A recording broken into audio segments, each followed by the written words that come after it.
ahead and get started. So I just want to thank everyone for joining us today. This is now our 16th webinar. It's hard to believe, and we're so close to the end of this year, which is really surprising. But so today, just again, our topics for today, we'll just do a quick housekeeping, and we're going to talk real briefly about the upcoming webinar topics and what we have planned for the remainder of our webinar series.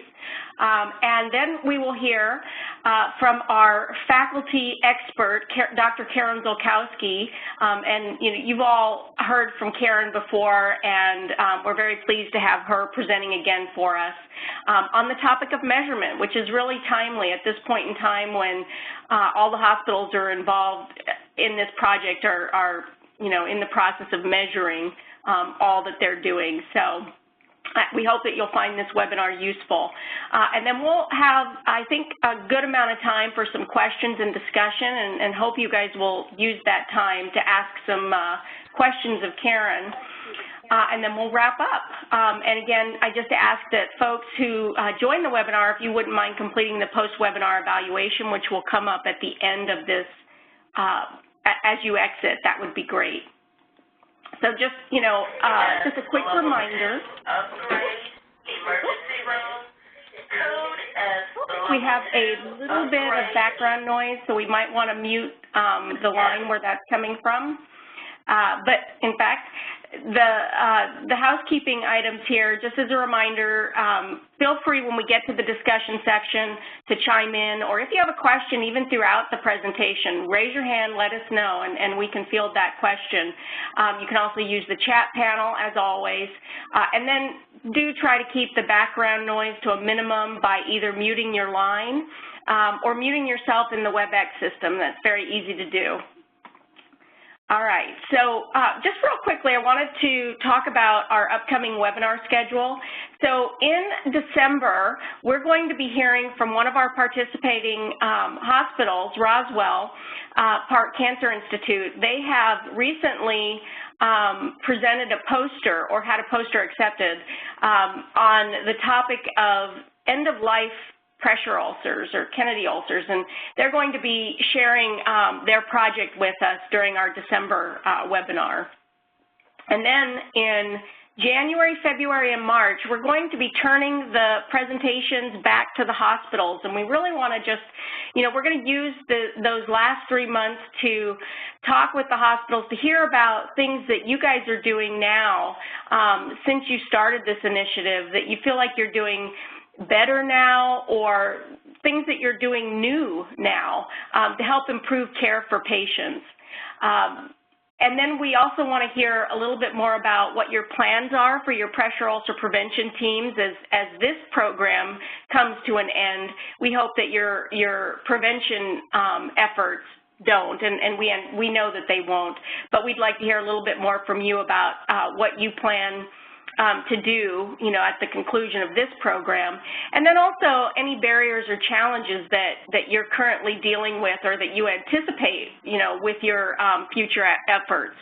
So the QI specialists that work with you will be, and some of you have already gotten on the schedule, and so we will be looking forward to hearing your presentations. But if you haven't scheduled yet, you'll be have an opportunity to select between January, February, or March when you would like to do your own specific presentations. So with that now, I think I'm going to turn it over to Dr. Zulkowski, who's going to do her presentation for us on measurement. So I've just passed control over to you, Karen. Thank you. And I want to welcome all of you. And while I muted the dogs by sending them out with my husband, you'll probably still hear the wild roosters, so I apologize if you hear crowing in the background. Today, I want to really try to put it all together for you. I want you to understand how all these pieces we've been talking about actually work for your QI program. In other words, you've been collecting this data, so what does it mean, and why did you bother? And what do you do with the data after you get it? How do you overcome the staff becoming kind of complacent again, falling back into previous routines? And why do you need a plan to continue your QI effort? The purpose of measurement and prevalence and incidence and root cause analysis, all these things show you what areas you need to improve upon. And this is critical today because you're not getting the level of reimbursement for those hospital-acquired pressure ulcers. So in terms of money for the hospital, pressure ulcers are an important piece. The disconnect often between that first 24 hours when it would be prevalence and the after 24 hours when you own it is an important component. But without using the right tools, how do you know that's happening? Are you meeting your goals and aims? What were they? And if not, where do you go from here? What have you been showing by changing improvement? We found in New Jersey that actually the incidence and prevalence figures went up when we first started the QI program because people were now recognizing what was a pressure ulcer. So if that happened, it would not be alarming. You'll see it drop dramatically. But you also need to know if you're sustaining the improvement. So it's got to be a circular process. If you don't know where you're going, how do you measure the outcomes to know that you're improving? We talked about root cause analysis. And pressure ulcers don't develop because of one person. They develop because of a series of events. Those events can occur prior to coming to the hospital. In other words, the long ambulance ride, the backboard, overcrowded ER, so that there was long wait times, or wait times for a room, going from ER to surgery to recovery room, and already being a very high-risk patient to start with when all that happened. So we really need to then, now I have a fire truck going by the outside of my house. Now we need to look at the what's going on system-wide. What happened? Was it really our fault? Was it something we did? Or was the patient very ill and then everything else happened? Can we do something to prevent it again? And maybe it's working with the OR to get pads on the operating room table.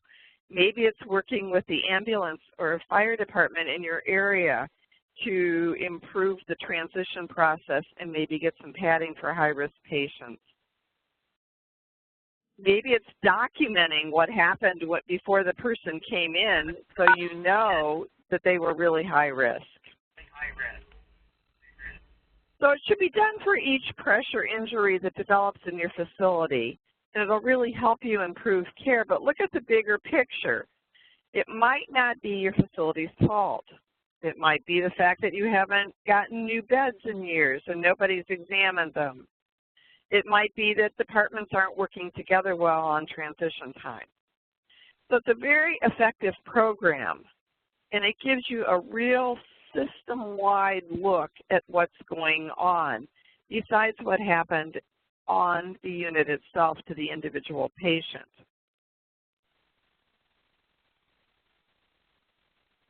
Improvements and change don't happen overnight. And so these problems that you identify in your root cause analysis could be knowledge issues. In other words, when did the staff last have any education on pressure ulcers? And I'm not just talking about the nurses. I'm talking about physical therapy, and I'm talking about your CNAs. Are they being educated on what their role is in prevention? Because oftentimes we give them tasks, but we don't explain how they fit into the overall plan of care. Prevalence and incidence rates, what are they doing? Are they going up? Are they going down? Are we measuring them? And are we measuring them accurately?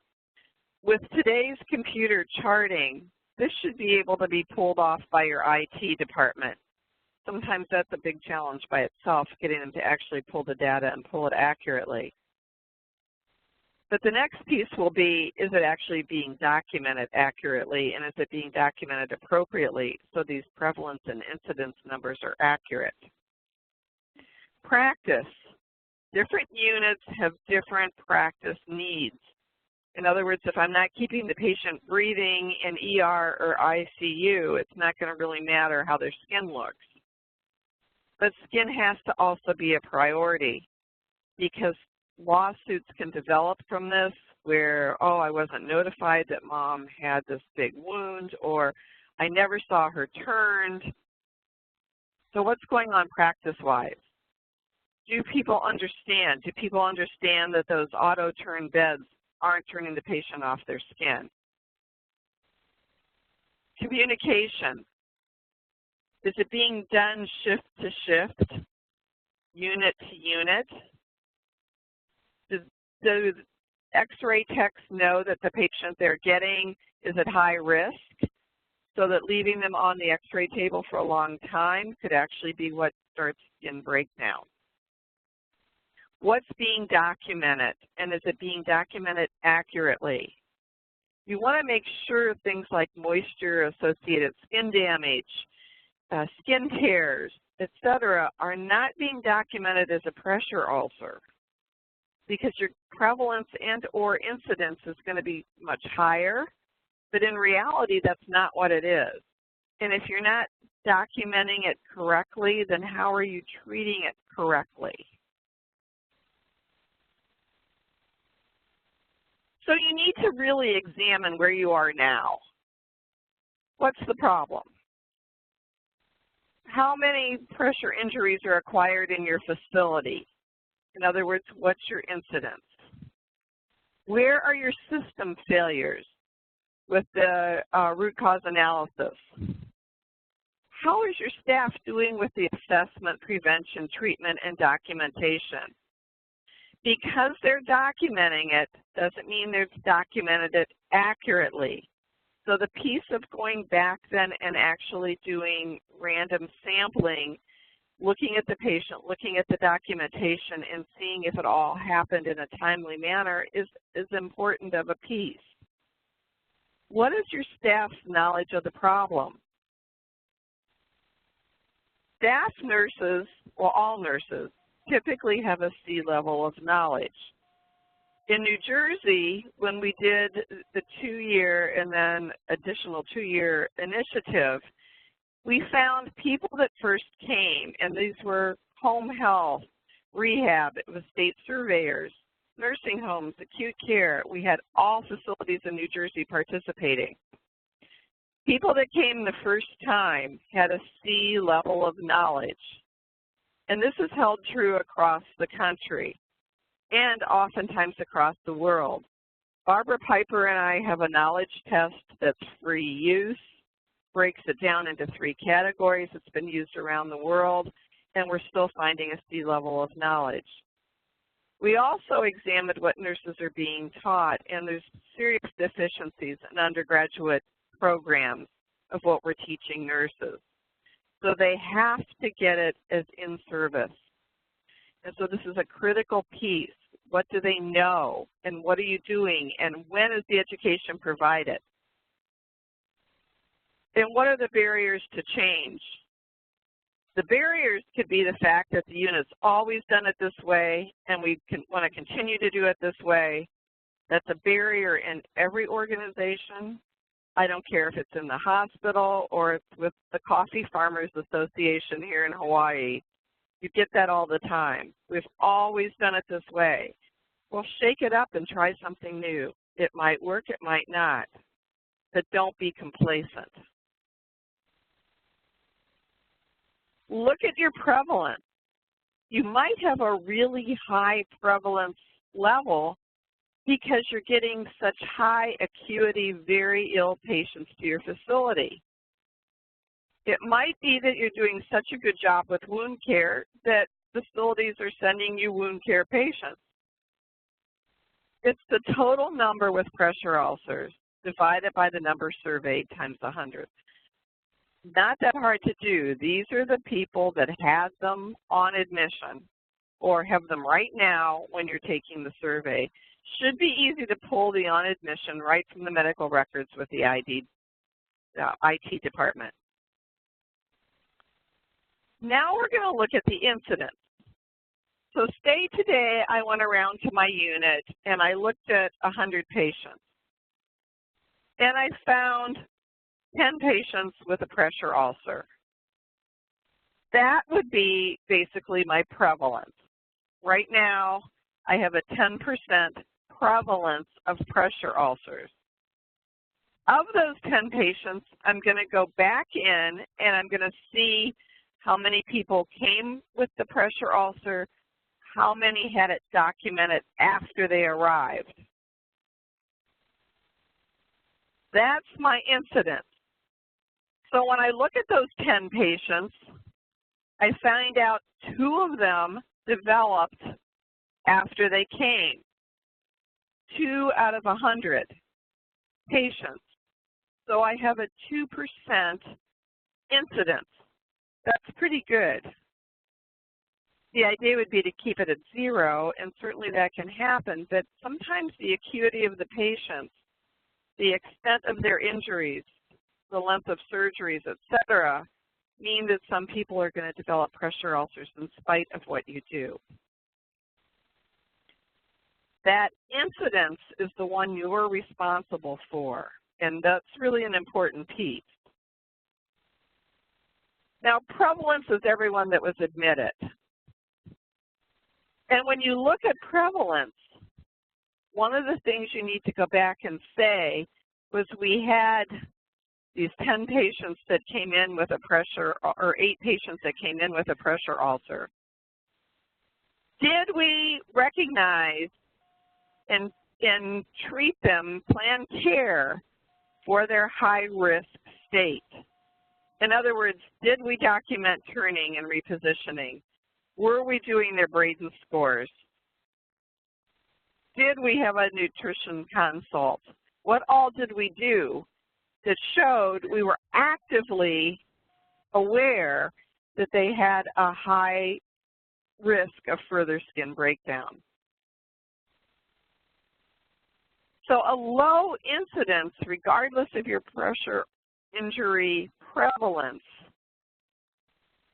shows who developed them there and can show that you're doing a really good job. And it's a great way to show staff what a good job they're doing and make them feel good about their efforts and want to continue to make those efforts.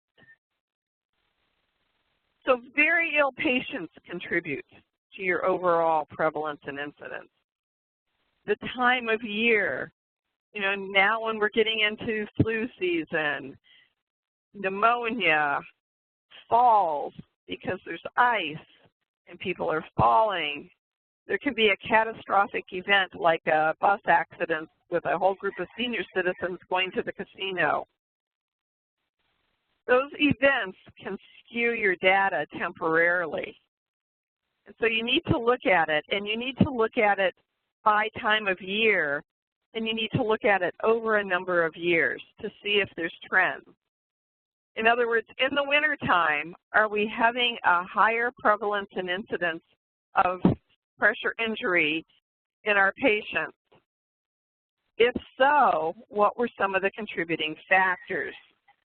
And it's very seasonal, and my roosters are having a very good time out here. Does the unit that suddenly showed a spike in numbers have a really high staff turnover going on? Do they have a lot of traveling nurses coming in? Is something going on politically at the hospital? Has there been administration changes and turmoil? In other words, was your hospital bought out? I've seen it in nursing homes. I had a legal case where the facility was sold and everyone was really unhappy on the staff. It caused staff issues. While the documentation of care provided to the patient was correct, the staff unhappiness then contributed to what the people were communicated with about the loved one's care, and they felt that that was the reason that they developed a pressure ulcer, not the fact that the person was going downhill. So that turmoil piece and staff turmoil and changes in documentation when you go to a new computer system can certainly impact the numbers, because things maybe weren't documented in that first 24 hours because nobody knew how to do it or was just learning, versus the fact that now it's showing up as incidence when really, in fact, it was prevalence because it was a documentation issue. So all those can impact your numbers, and that goes back to why you need to look at the root cause analysis. Could it be something that was a system change, like a new computer system or new documentation, that suddenly put everything in turmoil so things weren't getting recorded like they should? All staff members need to know the numbers.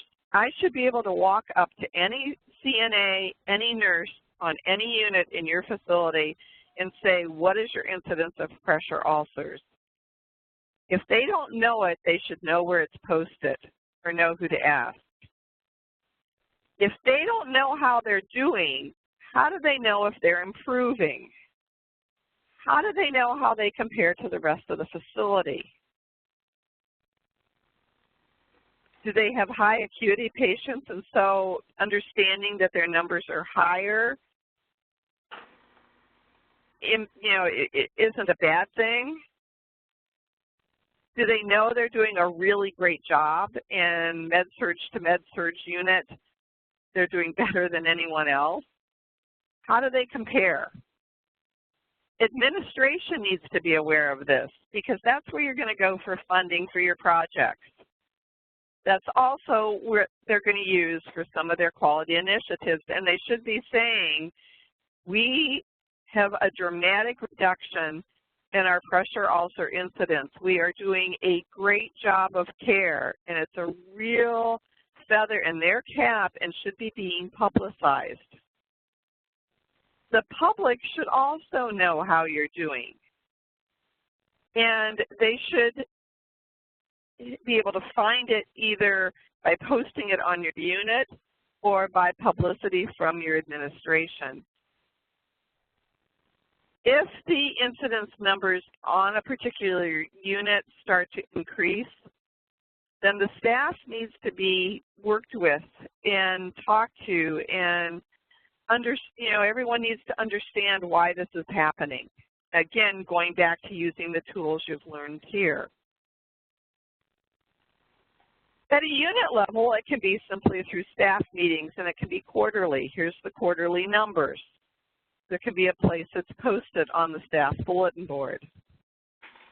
Facility-wise, at the big staff meetings, it should be discussed, not only in nursing, but in physical therapy and with the physicians, because physicians actually, while nurses score 78%, physicians score 68%, and they actually get less education on wound care than nurses do.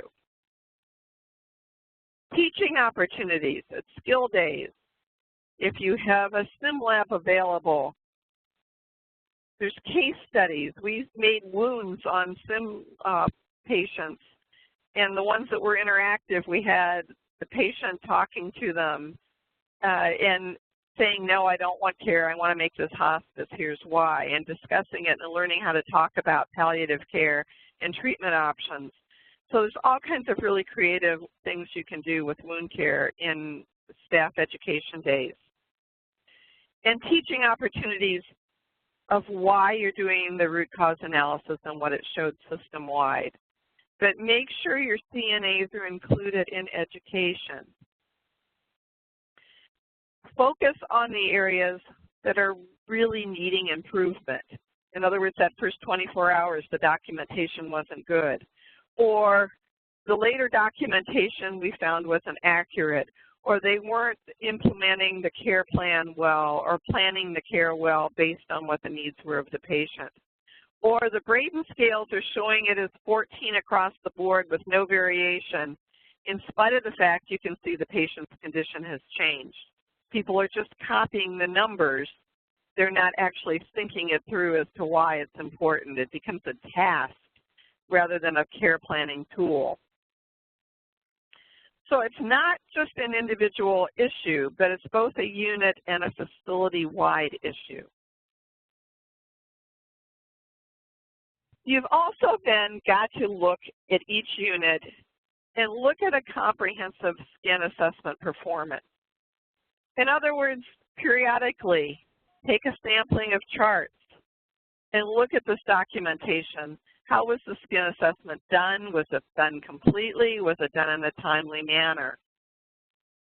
Was the risk assessment done? Like my example with the Braden scale. Was it actually changing like it should? Was it actually being implemented into the plan of care? I might have no risk on my Braden scale, but if I have any subscale score that is low, then I should have care planned for it. I might be able to walk, and I might score fine on mobility and activity, but am I walking? Am I moving in bed? We had a 21-year-old girl who had a broken arm, had been in a very bad car accident, and they kept her for a couple of days because they were worried about other potential head injuries and a concussion that she had. When we went and did the prevalence and incidence studies, she had a stage 2 pressure ulcer. This girl was 21. She could get up and walk. But what nobody took into consideration was the fact that her fiance was killed in that car accident. And she was so depressed and upset, she literally curled up in bed and didn't want to move. Nobody was making sure she got up and walked because they all assumed she could walk. Another example of that would be a young girl. We owned a restaurant at one time, and we had a high school girl as one of our waitresses. Girl worked as a lifeguard at the pool. But when she was in 9th grade, she developed a cardiac condition, endocarditis, was actually on a transplant list at one time, had multiple heart surgeries, including a temporary pacemaker. And she said when she had the pacemaker and she was laying there, she was so afraid the wires were going to fall out that she didn't move. And she said it really hurt. It hurt because she was afraid to move, and nobody came in and helped her move because they assumed she could. They also used wet-to-dry dressings, which she said she screamed in pain. And needless to say, she went into pre-med because she really wanted to change some of the practice that she had endured. But she was one of the most open people talking about and showing her scars and talking to other young people about what could happen. She was truly amazing. So care planning, is it being carried out and is it being done well? Not just for the high acuity patients, for medium acuity and low acuity patients as well. Skin assessment needs to be done within 24 hours of admission. Oftentimes, then a lawsuit develops and the hospital says, oh no, the nursing home sent this patient to us like that. The nursing home says, no, we didn't. There's nothing documented on that first 24 hours after admission, so there's no way to know. The hospital now owns it. They cannot blame that nursing home. They cannot say there was a lack of communication. Got to be done within 24 hours. At discharge to show that the skin was okay, was not okay, what was going on, and sometimes daily. And all your patients, when CNAs are working with them, should be looking at the skin and know how to communicate findings to the nurse, even as casual observation on the low acuity patient. And you have actually a sample protocol for assessing performance. And this then needs to be reported back to the staff. This is what we're finding. It wasn't happening. Standardized risk assessment needs to be done in the first 24 hours. How can you plan care for risk if you don't know what that risk is. The Braden scale saying they're not at risk does not ensure they don't get a pressure ulcer. It just tells you that their care planning needs aren't as great. You have examples in the toolkit of care planning for all levels in the Braden scale. So look at how it's being used. Is that risk assessment, whether it's Braden, Norton, Gosnell, any of the scales, is it being used correctly? And now look at the care planning. Not only by looking at the medical records and looking at what was abnormal and looking at what was planned, but looking at whether it was carried out. Because I say we need to put this patient on a toileting plan, did we really do it? Or did we just write it in the care plan and nobody actually implemented it? Did we have a nutritional consult and the person was ordered a supplement? Are they actually taking the supplement? Is the CNA recording how much they're eating? And is their INO being recorded accurately? Are we offering sips of water when we go into the room? Those are important pieces because it's, you know, we say we're going to do it. Doesn't mean that we are doing it.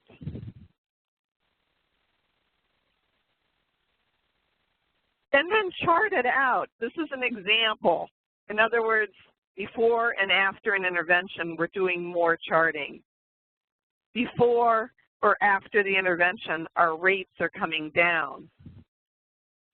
This is actual data from New Jersey. And you can see that the incidence rates actually jumped to start with. Before, they came down dramatically. Overall in New Jersey, by that September, we had 43 facilities that had a 0 incidence level, and the majority of those sustained that 0 level over the next 3 months.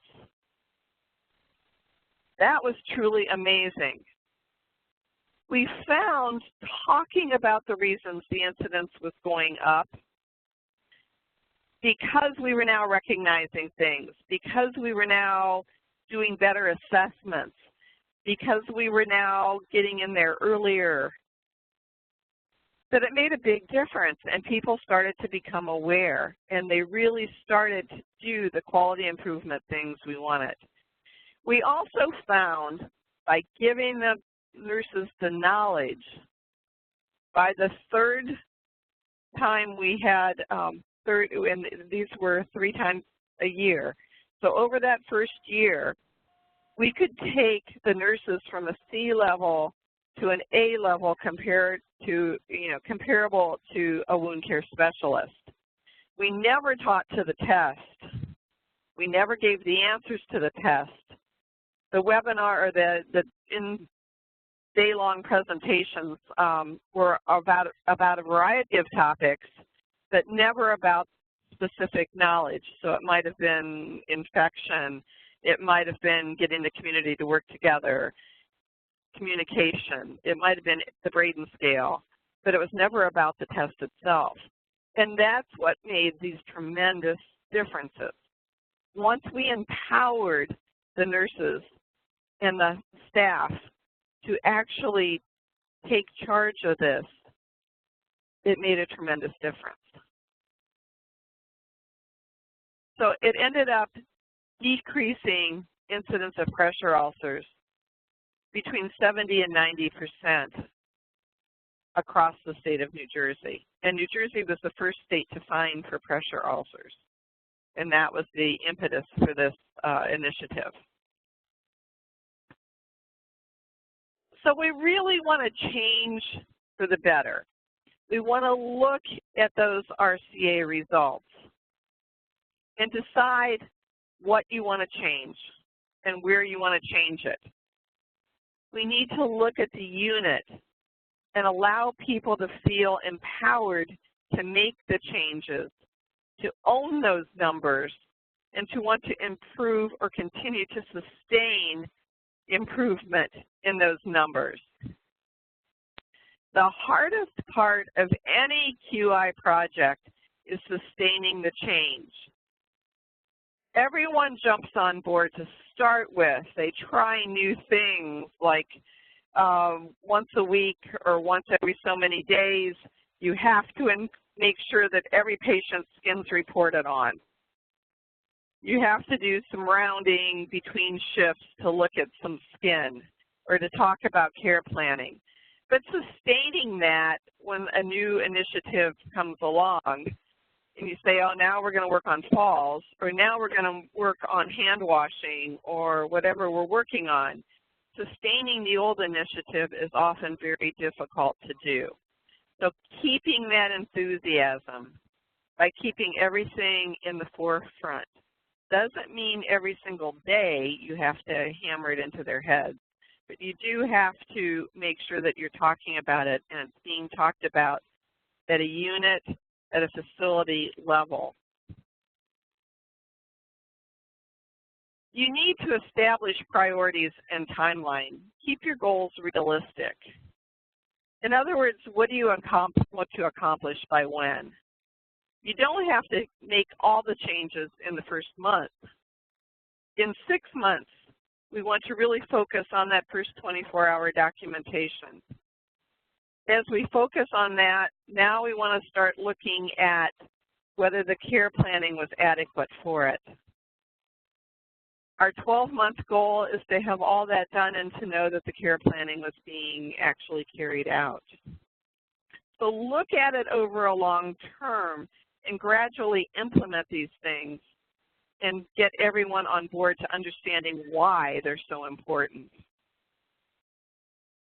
You're finding a unit's backsliding and you've defined the problem. Why is this a problem? Well, we don't have the staff right now. Oh, we have a lot of flu patients coming in that are elderly or that have fallen at home. So what specifically do you need to improve this? Well, we might need more staff training. We might need more consistent staff. Now you can go to your administration and say, here's the impact of not having enough nurses on this unit.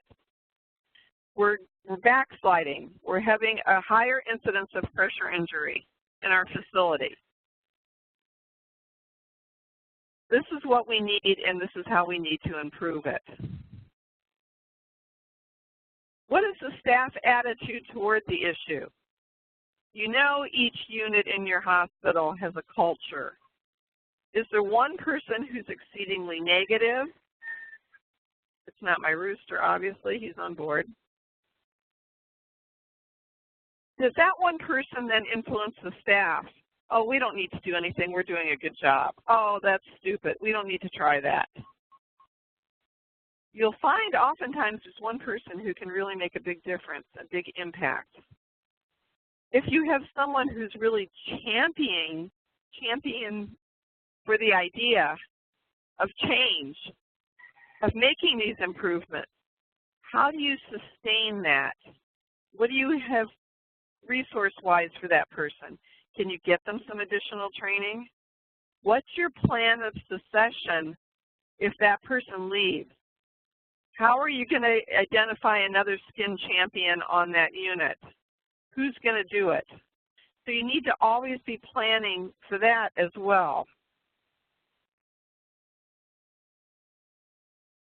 Change does not happen overnight, and you might be going along just fine, and a change in administration means a change in what their priorities are.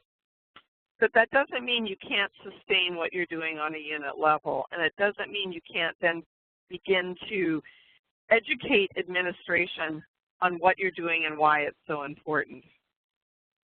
You've got to get the staff support. You've got to get the staff involved in helping to define the problem. And then showing facility-wide, is it a problem everywhere? You need to plan, implement, and evaluate the change. Because you tried something doesn't mean it worked. And one of the recommendations in the toolkit is to try it on 1 or 2 units, work out some of the bugs, and then gradually expand it, making it tweaked or applicable to each unit's needs. And then start the process over. Okay, we've done all this. What's changed? Well, okay, now our documentation's changed. Now some of our physicians have changed. What do we need to do to re-educate the new residents coming in on our skincare process?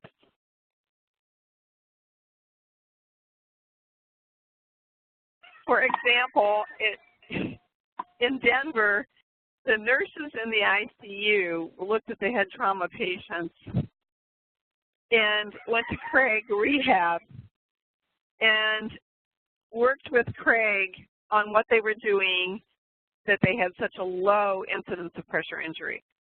They came back to the ICU, and it took them a year to get everyone on board with making those changes.